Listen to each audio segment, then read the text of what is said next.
Peut-on devenir charismatique?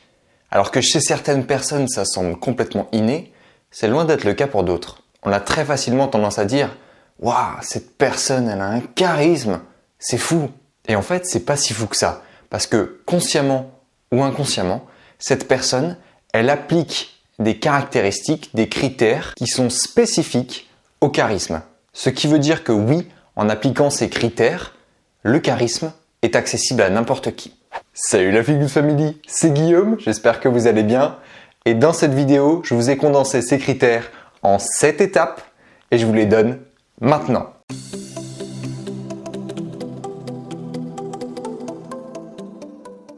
La première étape pour accéder au charisme concerne la posture. Avant toute chose, évidemment, le charisme passe par l'image que l'on renvoie. Et l'image que l'on renvoie est très largement déterminée par notre posture, notre façon de nous tenir, notre façon de bouger. D'ailleurs, petite précision, les canons de la beauté n'ont rien à voir avec le charisme. Une personne qui n'est pas en accord avec les canons de la beauté actuels peut tout à fait être charismatique. Donc la première chose à faire qui concerne la posture, c'est d'adopter une posture ouverte et dynamique. Pour être charismatique, il n'y a rien de pire que d'être fermé, c'est-à-dire de rentrer ses épaules, de rentrer sa tête et de regarder le sol. Quand vous êtes comme ça, prostré, vous n'avez aucun charisme. Tout simplement parce que vous êtes fermé, vous semblez fragile, faible. Et à l'inverse, quand vous dégagez les épaules, que vous vous tenez droit, que vous gardez votre menton levé, votre tête droite, automatiquement, vous avez beaucoup plus d'impact. Et on pourrait dire que votre énergie, ce que je vais appeler énergie dans cette vidéo, c'est en fait ce que vous renvoyez, eh bien votre énergie a beaucoup plus d'impact. Vous envoyez davantage de l'énergie, alors que quand vous êtes fermé, forcément l'énergie est dirigée vers l'intérieur. Quand vous êtes ouvert, l'énergie est dirigée vers l'extérieur, donc vous rayonnez. Et c'est bien là le principe du charisme.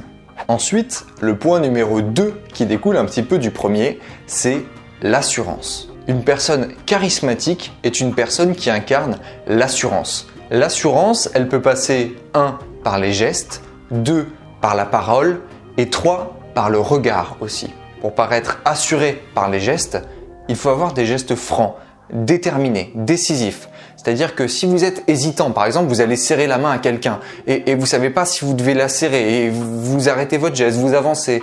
Voilà, ça c'est un geste hésitant. À l'inverse, si vous allez vers une personne, au fond de vous, vous ne savez pas forcément si vous devez lui serrer la main, mais peu importe. Vous décidez que vous allez le faire, eh bien faites-le. Vous tendez la main directement et un geste franc avec une intention franche vous donnera beaucoup plus d'impact et de charisme. Si vous faites partie des personnes qui ont tendance à être maladroites, à faire plein de boulettes, à tout casser, ce que vous pouvez faire, c'est mettre plus d'attention dans ce que vous faites. Vous concentrez pleinement sur la tâche que vous êtes en train de faire, parce qu'en général, ces gens-là sont des gens distraits. Donc si c'est votre cas, mettez consciemment de l'attention à ce que vous faites. Concentrez-vous vraiment sur les choses que vous êtes en train de faire, sur votre environnement. Et au début, vous allez le faire consciemment, ça va être un effort. Et puis petit à petit, ça va devenir inconscient pour vous. Vous allez faire attention inconsciemment. Et c'est à ce moment-là que ça va devenir intéressant pour vous parce que vous n'aurez plus à y penser. Ensuite, évidemment, l'assurance peut passer par la parole. Par la parole, comment être assuré, tout simplement en évitant de bégayer, de pas trop savoir quoi dire. Parce que si vous n'êtes pas déterminé dans ce que vous voulez dire, vous avez tout de suite moins d'impact. Et il en va de même pour le ton de votre voix. Si jamais vous avez un ton qui n'est pas adapté à une situation, vous allez paraître beaucoup moins charismatique. Par exemple, si une situation demande beaucoup de calme, beaucoup de concentration, beaucoup de sang-froid, et que vous mettez à parler comme ça et que forcément ça va pas être adapté à la situation parce que vous n'allez pas paraître calme et donc du coup forcément il y aura un problème. Donc très important aussi, caler son ton, le rythme de sa voix sur la situation. Et en général, adopter une voix calme et posée est rassurante en beaucoup de situations. Bon, cependant, évidemment, si vous êtes dans une situation qui demande beaucoup d'énergie, évitez d'être calme et posé, vous allez être en décalage. Et enfin, dernier point très important, l'assurance passe aussi par le regard. Si jamais vous voulez faire passer une information et que vous ne regardez pas la personne ou que vous avez tendance à avoir un regard fuyant, automatiquement, ce que vous allez dire aura beaucoup moins d'impact. Alors que si vous donnez de l'intention, que votre regard exprime un sens, donne une direction, donne un mouvement, automatiquement, vous avez beaucoup plus d'impact. Et ça, je l'ai notamment appris dans les arts martiaux, c'est que le regard donne un sens à votre intention, donne un sens à votre mouvement. Lorsque, par exemple, vous voulez aller vous déplacer dans votre dos, vous n'allez pas vous déplacer dans votre dos sans regarder. Parce que le mouvement de votre corps est un ensemble. Et cet ensemble est dirigé par le regard.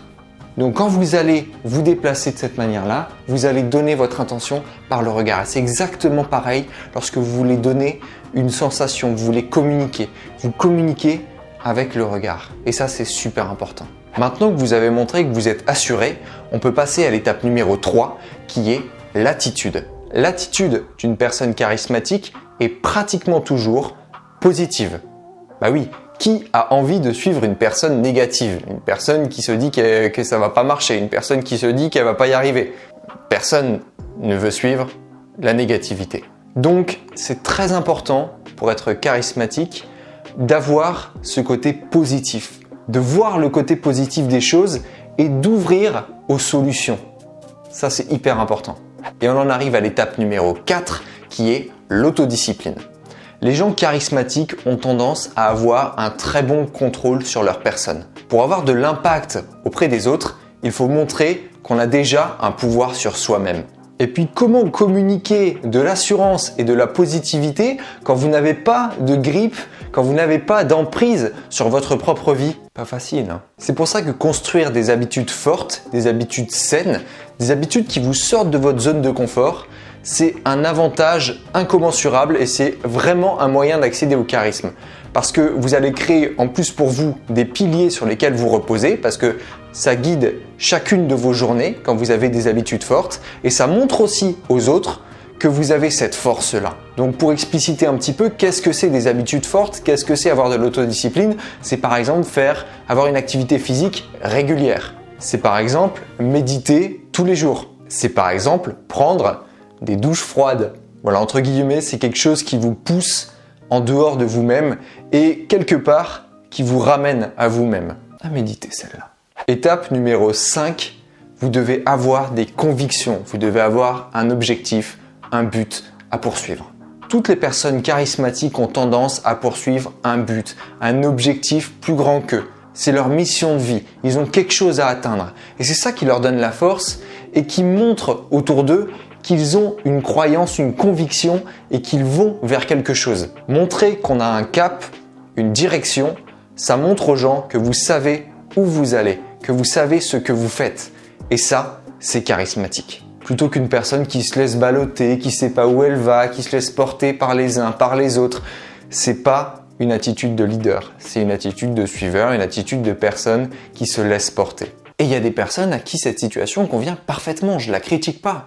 C'est simplement qu'ici, elle n'est pas productive si vous cherchez à devenir charismatique. Et donc, il vous faut déterminer cette mission, cet objectif, ce but. Posez-vous cette question. Prenez le temps, prenez une feuille, un papier, un crayon, demandez-vous ce que vous voulez vraiment dans la vie, quel est votre objectif. Partagez-le moi en commentaire d'ailleurs. Et c'est pas parce que vous écrivez un but aujourd'hui qu'il peut pas changer demain. Votre vie, elle évolue en fonction de votre environnement.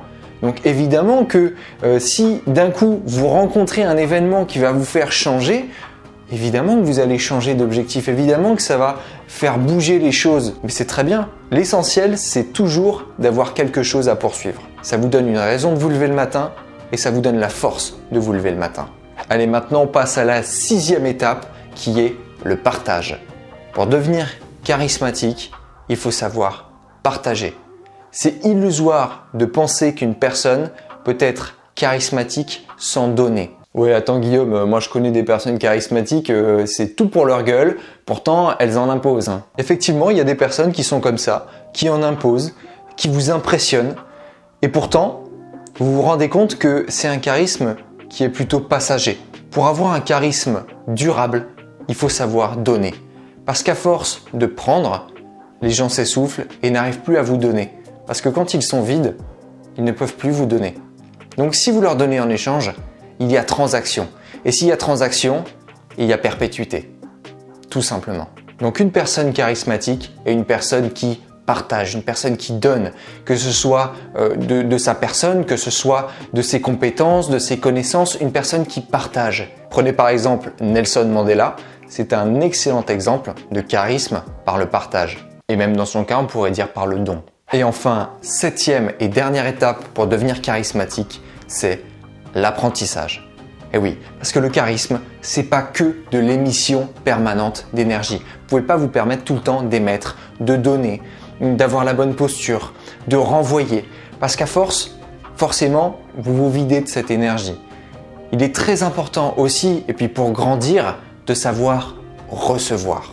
Donc le charisme est aussi une affaire d'assimilation. Parce qu'évidemment, pour pouvoir partager, il faut avoir reçu. Et le charisme, ça se bâtit pas sur du vent. Et c'est ça aussi qui donne le piquant de la vie. Si vous n'avez pas la capacité de grandir, qu'est-ce que c'est pénible. Il faut accepter de recevoir. Il faut accepter de pas tout savoir. Il n'y a rien de pire qu'une personne qui se repose sur ses acquis et qui pense tout savoir. Cette personne, elle n'est pas charismatique. Elle est juste agaçante. Voilà, donc l'enseignement final et paradoxal pour devenir charismatique, c'est de savoir arrêter d'émettre pour recevoir. Donc laissez vos yeux regarder, laissez vos oreilles écouter, laissez votre corps expérimenter, votre nez sentir, votre bouche goûter. Parce que nos sens sont ce qui nous relie à notre environnement, à notre monde, et c'est par eux qu'on expérimente la vie. L'ego, c'est au placard. Il faut donc les ouvrir complètement pour recevoir entièrement.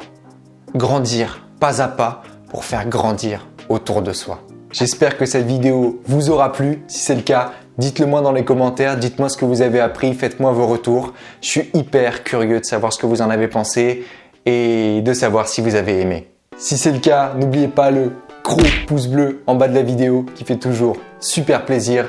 Abonnez-vous à cette chaîne si vous n'y êtes pas déjà abonné. Vous savez que ça me fait super plaisir. On est 10 000 sur cette chaîne. Ça, c'est grâce à vous. Merci beaucoup. N'oubliez pas la petite clochette qui se trouve juste à côté du bouton d'abonnement pour être notifié à chaque fois qu'une nouvelle vidéo sort. Partagez cette vidéo autour de vous. Mes réseaux sociaux, vous les retrouvez dans la description. Moi, d'ici là, je vous dis à la prochaine. Let's feel good.